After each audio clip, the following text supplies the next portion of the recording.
In 1999, two students from Columbine High School took bowling experience to extreme levels and cost a lot of people's lives. Peer pressure could have pushed one of the boys to continue on to their plot that they had suggested, to push them to the edge of where they acted upon their decisions. Nowadays, rules on bowling policies are much stricter and more enforced.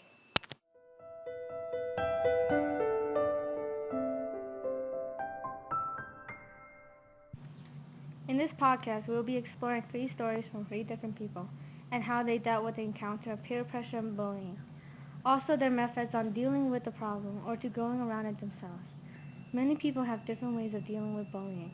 Here, one girl named Jenna took her bullying issues to a different level of response. From when she was younger, she was bullied and no one helped her with it. So now today, she is very defensive and more aware on bullying.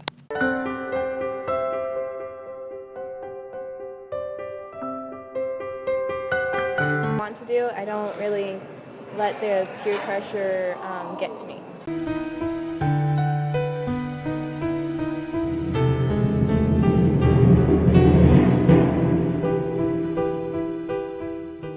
I just kind of do whatever I want to do. I don't really let the peer pressure get to me. And how do you do that? I am very, I guess you could call me headstrong. I do whatever I want to do, not what people make me do. To this day for her, she doesn't tolerate the actions of others and learned to be more aware of bullying around her school. Jenna won't let anyone else go through what she went through as a child. Well, I would say not to let them change what you think or what you want to do, because it's not what you want to do, so why would you do it?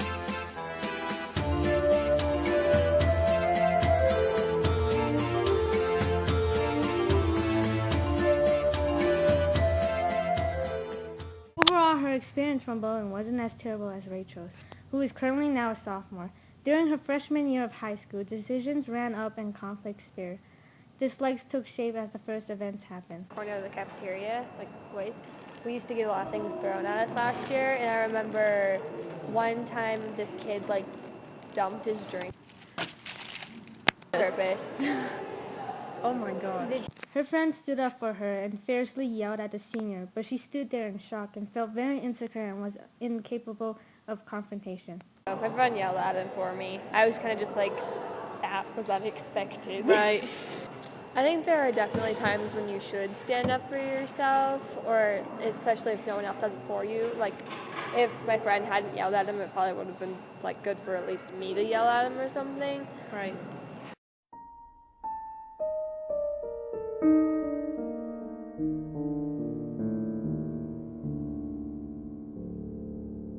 As Rachel's story seems unrealistic and not possible, events like this do happen to occur. But the events in our stories are dwarfed by the next person's story of Stacy, a world language teacher. In the present day, bullying's rules and events are a lot more enforced and better than in the past, where bullying happened more frequently than it shouldn't. Bullying wasn't as important as it is today as well. Stacy describes her experience with her struggles through her high school years.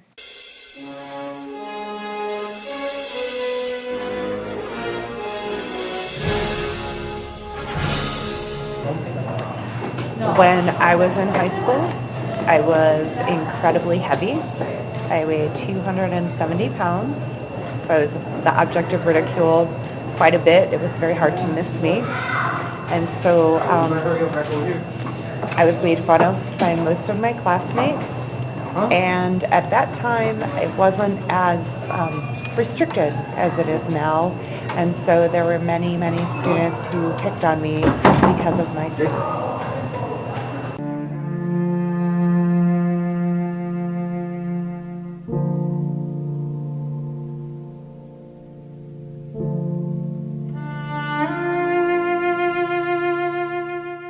Make jokes, use my sense of humor to make them laugh. If they're laughing with me, then they're not usually laughing at me.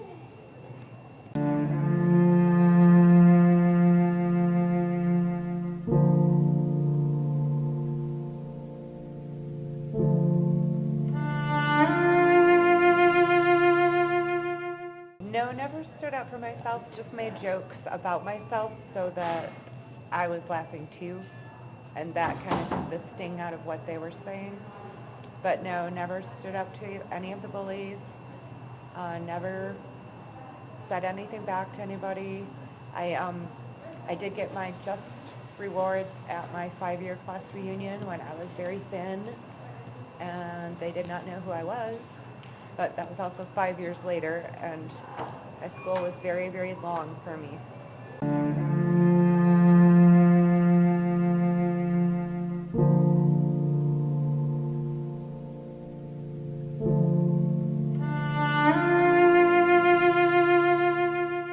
I know as a teacher, I'm incredibly strict about bullying. Especially I teach a language class, and to get students to speak, I can't have other students laughing at them. Right. And as soon as you cross my threshold into my world, there's no bullying, there's no making fun of other people. I think maybe because of my high school experience, I'm very sensitive to that.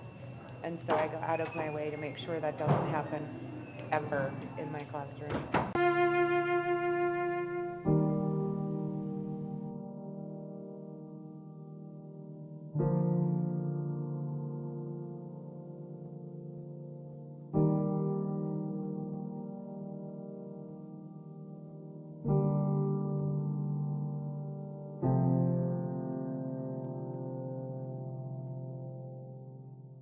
We took our journey. We saw how severe bullying has affected people of all kinds.